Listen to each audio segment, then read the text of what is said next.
Them just find one dead woman inside one church toilet. This one not even camp. Say this 34-year-old woman where her name na Nofisa Mensah. This one they happen inside Ghana. Say the woman they carry her go be in a camp, be in a prayer camp. What do they call them? Christ the Shepherd prayer camp for Kaswa. Now a year later, they no see this woman again. The woman just disappear just like that. Now then they begin find this woman. Say, what did they happen? Person will carry come church. They thought say this woman she dey a bit. Be like say she gets small score. She dey mentally unstable. They come carry her go to say be na prayer be the solution. Be na waiting be the solution before they go see until don't disappear. And before they go here, they say this woman don't go die inside toilet. Who kill her? We know. My people abeg make na follow me watch.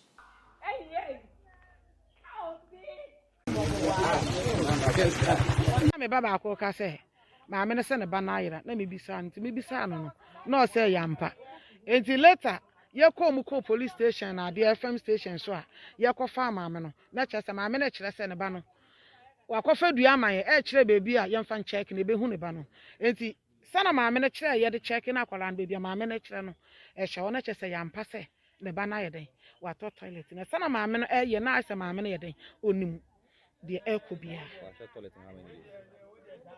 Saturday na chese asem ni si na me so me te ne oyira Saturday enti me Monday andra Wednesday ena anadwo no ena ye de be police for ye ko me ko fa police for na de say de ma me ne keka no ensisi so ena ombe check you hu say akwala no hyem ma me no so be bi o kire say omfa duane hye no ye check na duane hye eno no because kwan na baby ano kwan kitu bi ano kwan kitu na ma na asam o kan say ne ba ne ka kire ne say baby o ka kire so be to toilet no wa den we kunu ho na da na o ba ne ka sa asam no a wonye ne ba kitu o hye na chi ye so onyem no de temte ye e de akwara no ko share toilet na ne yefunu apui enti o mu koyi no enti o mu kokoyi no o mu hohoro no ho no enti we so o se obekunu ho obekuna ma me no tete akwara no te am say nu nti na ma akwara no o de edi se adwuma no o tete ne pa bono.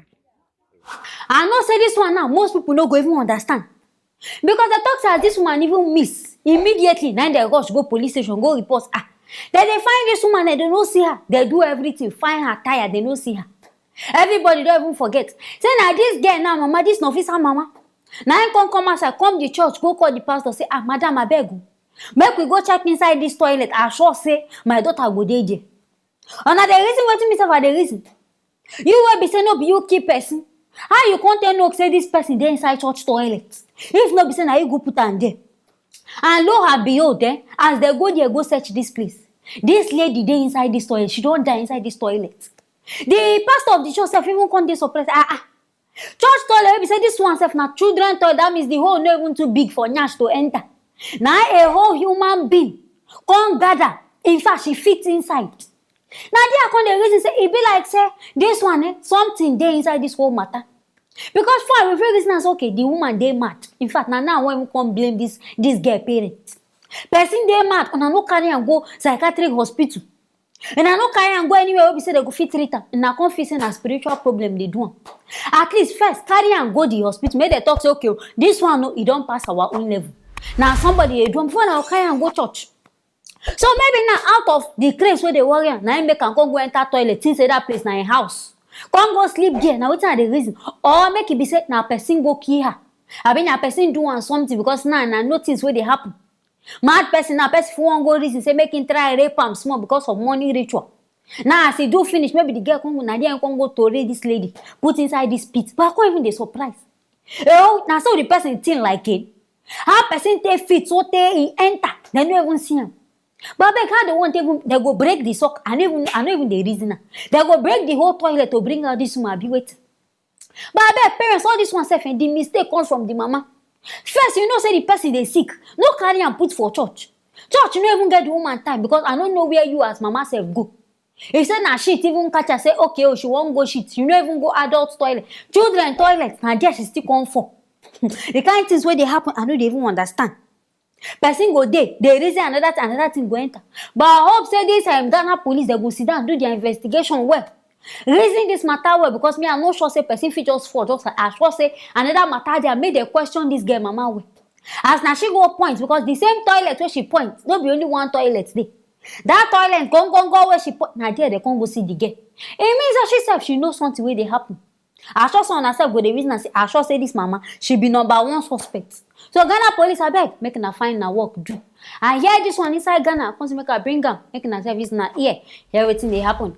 Anything wey na feel make na don't forget to write am for the comment section. Make na also forget to like and also share this video. I go see you for our next video. One woman don come outside say police don kill her daughter. Say during the Yoruba Nation rally wey happen, na there stray bullets just go meet this girl, kill this girl. This one happen inside Ojota Park for Lagos State. And I think say this rally, they even want people say make people no come outside. But as we gather our information, they talk say these Yoruba people come outside say they won't come protest due to the bad things where they happen inside Lagos State. Now there some people gather say that they go protest this thing, say the whole wahala where they happen, they no like them. This girl now on her own, no, she go the open shop. Say, make she open shop, go do her normal business. We don't know where stray bullets just go come outside from. Just go knock this girl from Nadia. Before I go here, the girl don't even die. My people are beg, make now follow me watch.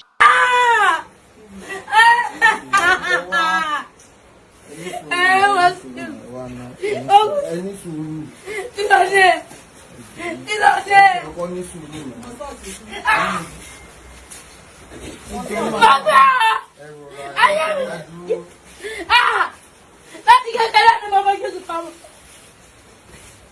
Mama yóò tún pamọ́ láti. Olúwa o. Mama.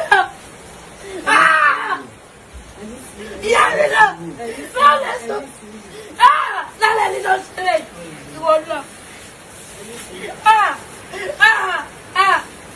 Wọ́n dá pẹ́pẹ́pẹ́.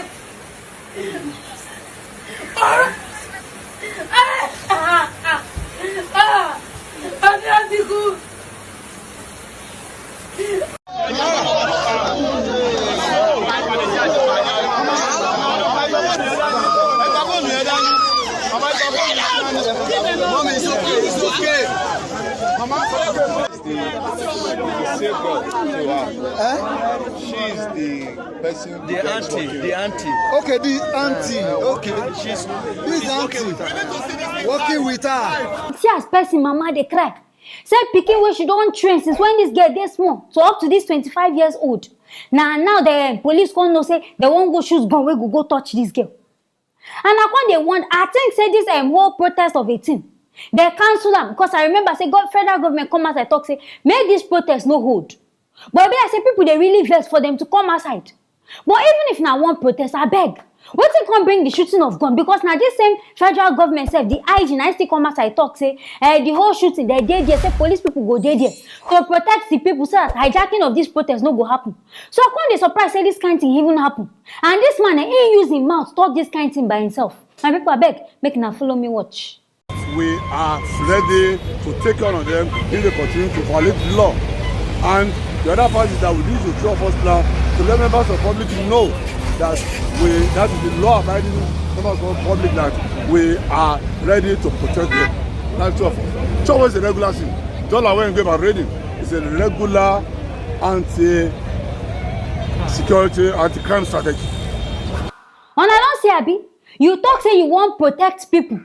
So I beg, how come shooting and throwing of tear gas and water can't happen for this kind of place? It means say all this one way in a talk and I never even plan them at all. And I don't decide say if these people come and I go attack them. Because I don't understand this kind of way police people they do. And I go there saying I want protect people. And I go reach there and another thing I want they do.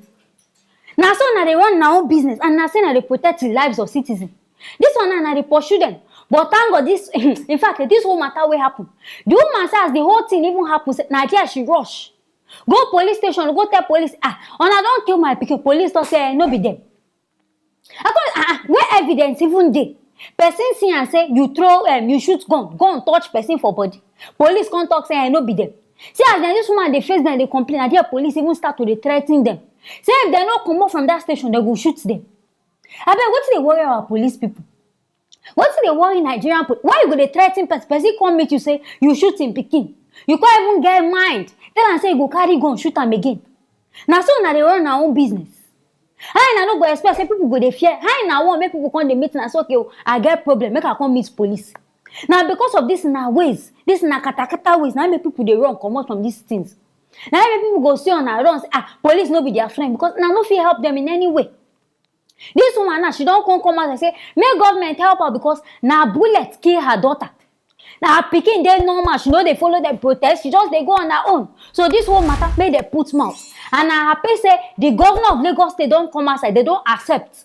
Say yes, so they don claim say the killing of the girl, they don accept am. And they don send their condolence to this girl's family. And say they wan investigate. Now that matter dey shock me. Say they wan investigate the matter.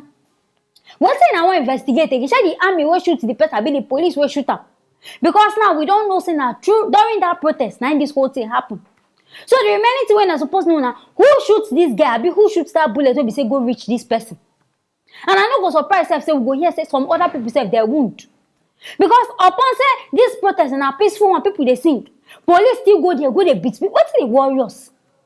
So people now no get right to come outside, use their mouth, talk say okay, the things wey government they do, they no like am again, they won't complain.